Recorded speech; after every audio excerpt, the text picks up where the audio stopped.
le vaste champ de la créativité, l'artiste se présente tel un jardinier intrépide.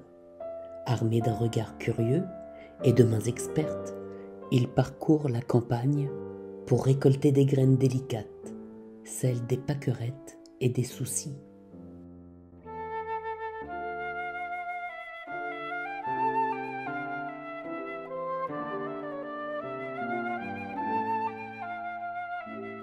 Ces petites merveilles de la nature, symboles de simplicité et de beauté, deviennent les trésors qu'il prend soin de préserver et de protéger.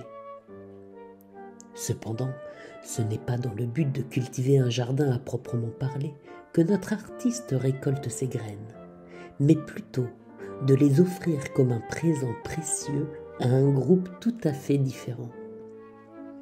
Ces graines voyagent bien au-delà des frontières.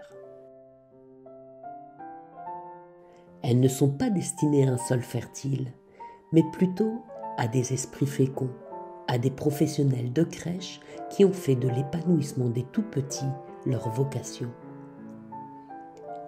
Elles ne cherchent pas à enraciner des fleurs physiques, mais à éveiller la créativité et l'épanouissement dans les esprits fertiles de ceux qui les accueillent.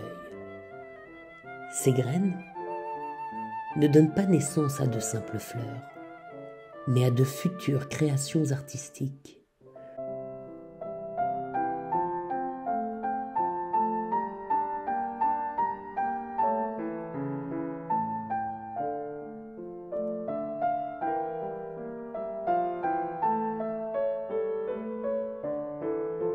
Tout comme les artistes qui offrent leurs graines d'art et d'émotion, nous devons être prêts à partager nos connaissances, nos expériences et notre amour.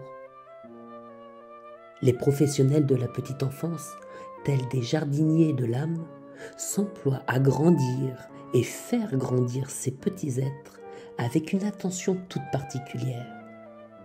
Ces graines intérieures, semées avec bienveillance, deviennent alors le terreau fertile dans lequel chaque être peut cultiver sa propre créativité.